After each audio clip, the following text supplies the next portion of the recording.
Greetings, rise and shine, brethren.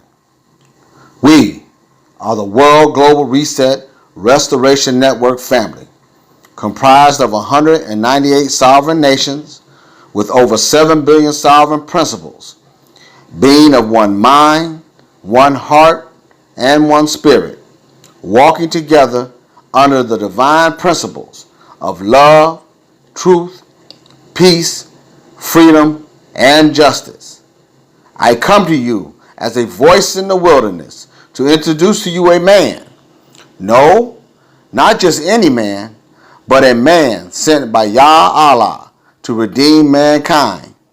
Dr. Hindu I.L. Henderson, the Adak Chief Justice of the Universal World Court, and who's also known as Yehoshua Mashiach, the Son of Man.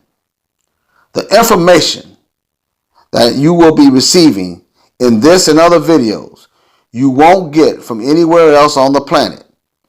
Hear the many truths and fulfillment of the laws, judgments, and sentencings from our Creator, Father Yah, as well as the fulfillment of the true interpretation of the Holy Scriptures and books.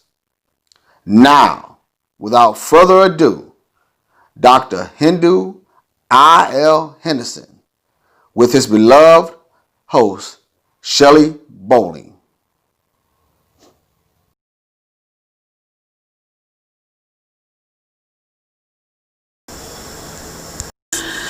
Family, this evening I'd like to talk to you about what you're seeing going on in your nation, if you still want to call it that, the United States as it is recognized globally.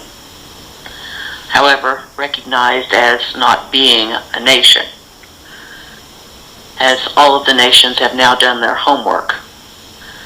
They have found out that there are no signed treaties that they have with that nation, known as the United States of America, if it still wants to call itself a nation state.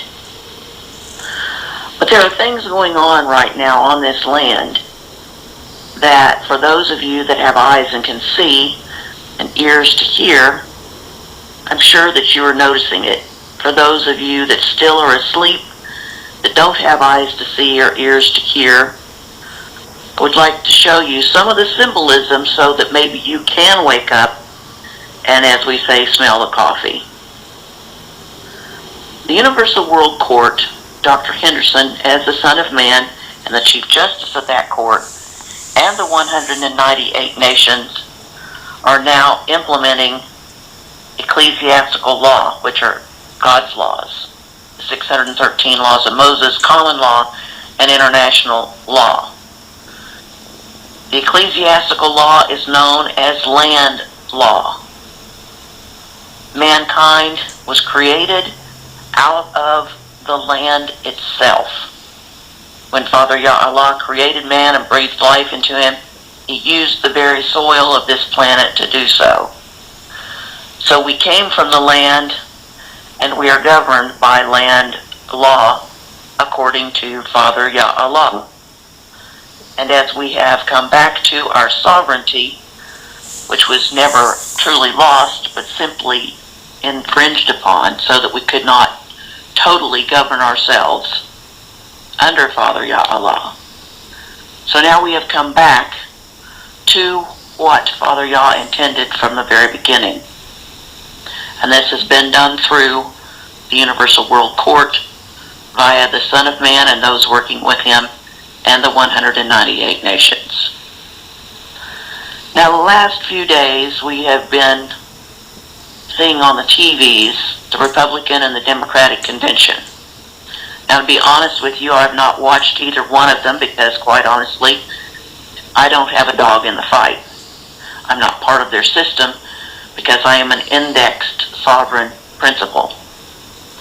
However, the other evening I was catching a couple of minutes of local news, and they happened to have a little piece on the Republican National Convention. One of the things that I noticed was the stage was covered with flags. I mean, you couldn't even see the stage with all the flags that were on there. And every single one of them were identical. None of them had gold fringe on them. And to me, that said a lot, because I know that the gold fringe stands for Admiralty law, or law of the sea, or maritime law. It's all the same thing. And is representative of the colonial system. If, and we have left Admiralty law and gone back to land law, then we are no longer under that system. So then I thought, I'm going to go look at some clips from the Democratic National Convention and see what I see there. They had a handful of flags up there, and every single one of them had the gold braid around it. Now, I'm not telling you this to go out and vote, and you certainly shouldn't if you are an indexed sovereign principal. However, I'm bringing this to your attention so you can see what's going on in this area known as the United States. You have those that know what's going on. Well, they all know what's going on because Dr. Henderson has been sending them letters for years now, a couple of decades, actually about 3 decades now. And there have been a handful that have listened, but the majority have not.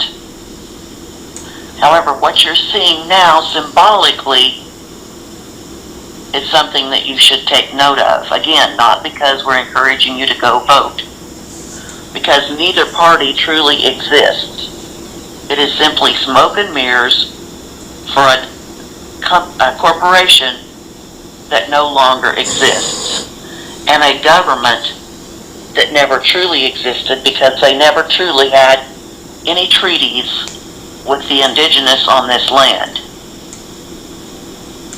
So what you're seeing, family, is a display of those that are paying attention to what Father Yah-Allah and his Son have done with the 198 nations in acknowledging land law, Father Yah's laws under ecclesiastical law, common law, and international law, and those that have refused to acknowledge Father Yah-Allah and his Son. Our sovereignty was given to us through our creation. When Father Yah created us, he gave us our rights. And as sovereign individuals, we are to govern ourselves accordingly, acknowledging the Father and his Son, and living under the 5 divine principles that all of the moral codes of all the holy books break down to, which are love, truth, peace, freedom, and justice. So just a reminder, family, if you are indeed indexed, you are no longer under that global criminal system of control. But if you willingly go vote, you are removing yourself from your sovereignty and submitting yourself back into a system of slavery. The international world recognizes sovereign principles, but they do not any longer recognize the status of a U.S. corporation / government, whatever you want to call it, and any citizens thereof. So they do not identify you. If you've noticed, the world has ceased from allowing American citizens to travel internationally, if you want to still call yourself an American citizen. There's just a small handful of nations, mostly in the Caribbean, that will allow U.S. citizens on their soil. So the world is changing, family. And if you're still asleep, it's time to wake up.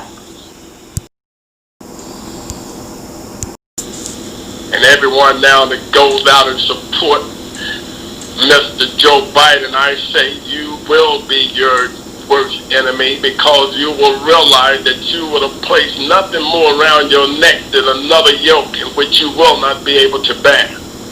You must remember that the word says, for my Father will not place any yoke upon your neck that you cannot bear. He will not place any burden upon you that you cannot bear. But you better believe that if you place that yoke on your own neck, if you place that burden upon your own self, my Father's going to tell you, self, go ahead and bear it. Because it would have been your will, not my will.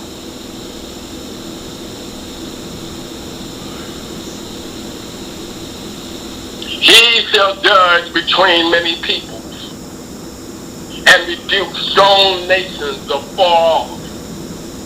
They shall beat their swords into plowshares, and spears into pruning hooks. Nation shall not lift up sword against nation, neither shall they learn war anymore.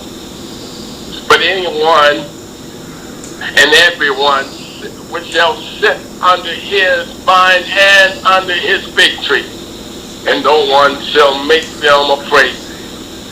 For the mouth of Yah Allah, God of the universe, has spoken. For all people walk each in the name of his God. But we will walk in the name of our God, Yah Allah, forever and ever. United States, stop being your own worst enemy. Find a way to alter or abolish a government that does not recognize you. Find a way without being classified as one in whom will be bringing forth unrest.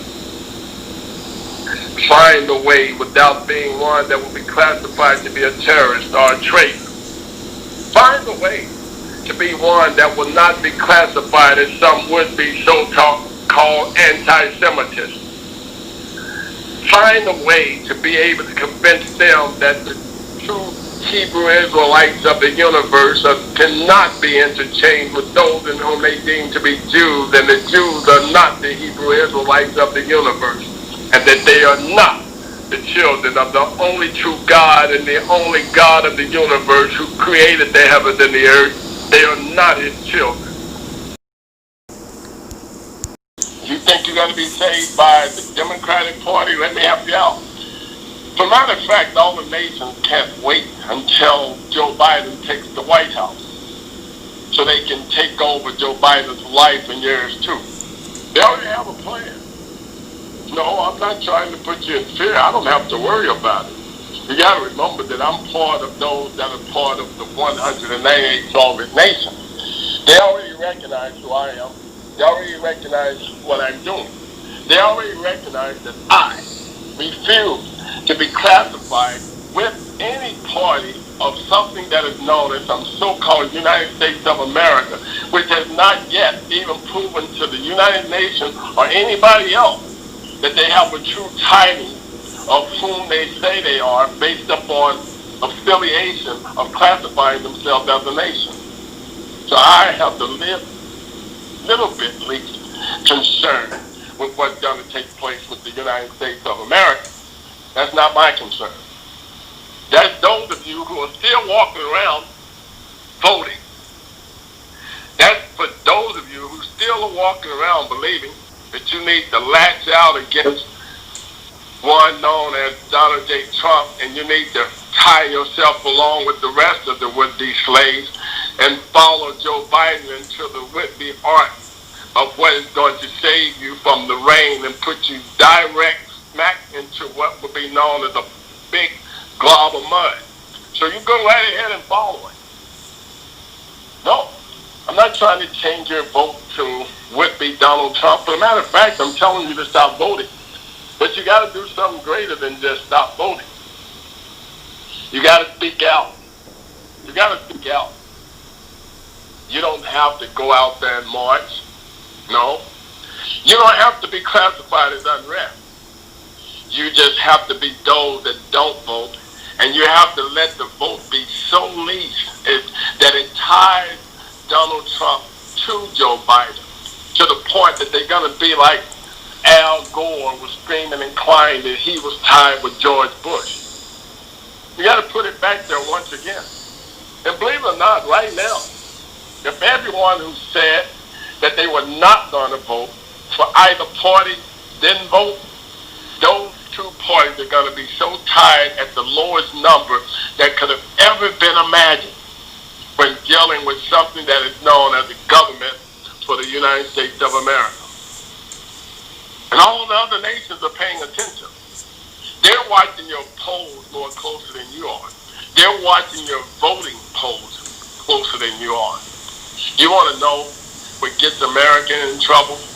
Is that when they have voting going on in Israel, America sends those people over from America that they classify as those in whom are observers. They send their observers over to would-be Israel, and they stand there and they watch the Israelis vote for one reason.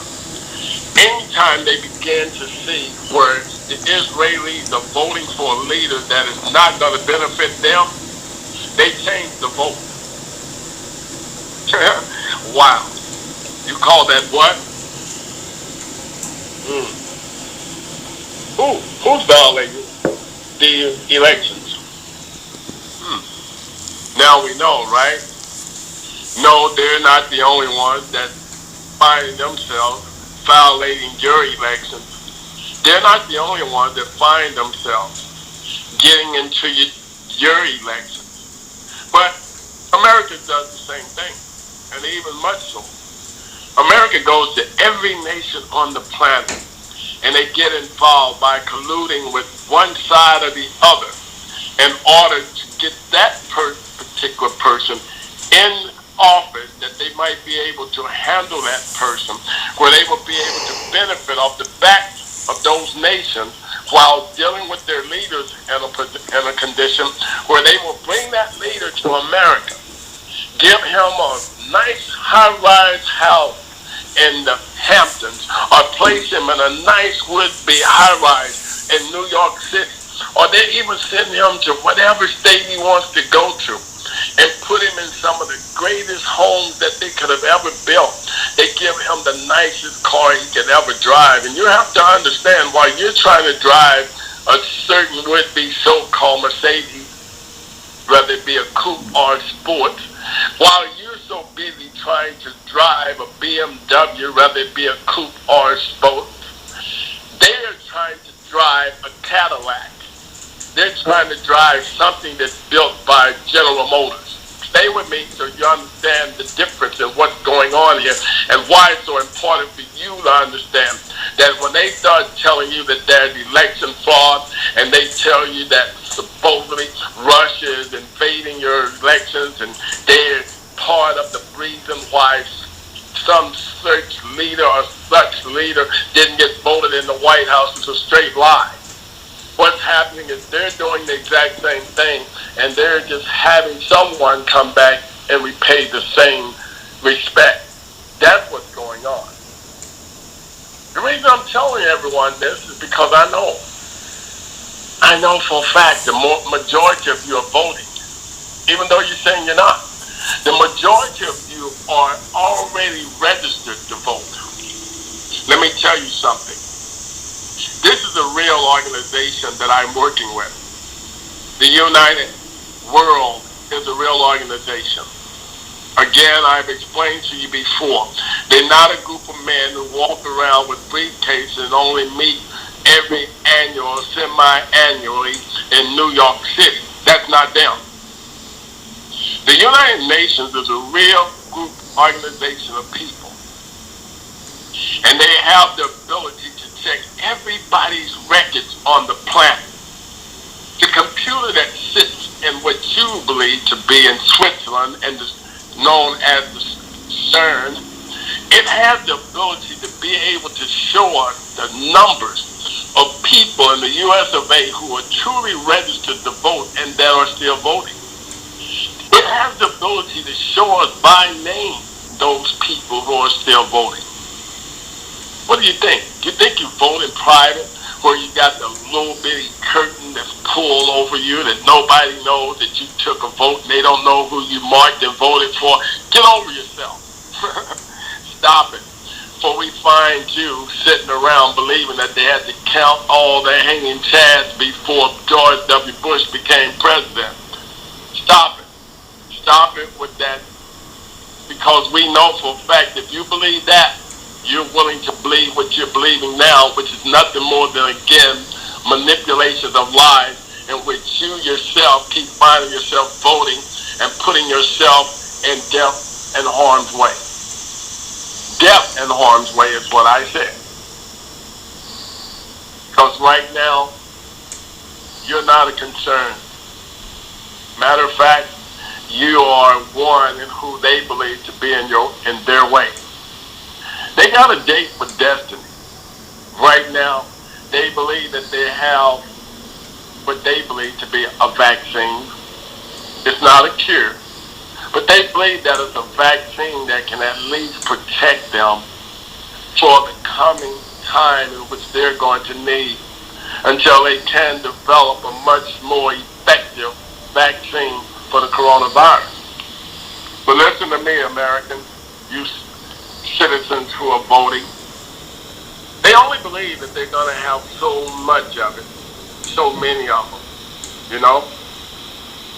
They believe that if they administer these vaccines to you, that they would run out of vaccine by the time it comes down to vaccine all the so-called would-be leaders in which they need to run a government. I'm just being truthful with you to tell you exactly what they're doing right now. So what they're doing right now is they are taking another poll. Why they've already taken a poll of how many of you are going to be ignorant enough to vote for Kamala Harris and Joe Biden to put them in the White House. They're also taking a poll of a number of how many of you they're going to eliminate after that won't really cause them any harm when it comes down to them being able to make enough money off you to be able to run that would-be so-called administration of Kamala Harris. Let me pronounce her name. I don't want anyone to go back and say that she's being racially would-be accused of something. I don't want someone to say that I'm being racial when talking about Kamala Harris. I don't want anybody to go back and say that I'm attacking her because she's a woman. I don't want anybody to go back and say she's being attacked because she's an Indian woman or an Asian woman or a Jamaican woman. I don't need anyone to go back and say that. But I can tell you that she's incompetent for the job in which she's trying to be working in. She's incompetent. I paused so she could hear it. I really don't care. She's incompetent. She has no clue what to do as the vice president. And let me help you out. There's nothing for her to do as the vice president. All she got to do is ask Mike Pence. All she got to do is ask Joe Biden. Joe Biden at best can tell her, all you got to do is sit there, tell a lie every now and then, and just agree with all the lies that's being told, and you'll be the vice president. That's all you got to do. But if you think somebody's going to be asking you for your opinion, or your request, or even something in which you deem there's going to be a command, if you think someone's going to be asking you for it, think again. As her friend would say, she would have come out better, even being and asking for the job to be the U.S. Attorney General. She would have had more powers in that position than she will as a vice president. She could have asked to be Secretary of State. She could have taken over a job in which right now they deem that one known as Pompeo is doing such a bad job at. She could have had that, and she would have had more power than being the vice president. She could have asked to be the national security would have been leader, and she would have had more power than being the vice president. Come on, everybody. By now, you should already look around and see the positions that really hold authority, and it definitely ain't vice president. Show me one thing that Mike Pence has done up to this point that would have had any type of would-be concern for the people to move them in a direction which would have had true authority or any type of power to. I know. Just as I hear silence now, I would have heard it even if that could have been in the room with everyone present. It would have been just as silent. Because he hasn't done anything. He hasn't made up any laws, and I'm not attacking him. I'm just telling you that his position, it holds no authority. It holds no would even be pleasure. You just sit there. You're the vice president. You're waiting just in case in the side that the man dies or something happens to him that might give you the ability to then step into something that will be known as a so-called would-be ability to make a decision. You don't get it until he's no longer present. Other than that, you're just there. The United States of America right now is really facing a dilemma. With all of the United Nations now speaking out against it. And even though it's fighting those small nations where it's trying to build some sort of would-be alliance, for just in case it does have to go to war against all of the would-be powerful nations, that is going to have at least enough people that will be human body shields that it will be able to protect itself long enough to be able to find some way to slide itself back into the would-be process of somehow getting back into the group where it can be allowed back in before it's totally annihilated. How sneaky can you be? Let me help you out. That may have worked for the past 243 years, but I can assure you it will not work in the year of 2021. I can assure you it won't work in the year of 2022. It definitely won't work in the year of 2023 because by then, they will be totally non-existent. Non-existent. No one will even be in the ability or in the condition or under the condition of being able to ever want to remember a nation that was known as the United States of America, because right now they're beginning to erase them off their books. They're beginning to delete them off the programs in which now comes across their computers. And when they do that through that AI, it's going to be non-existent.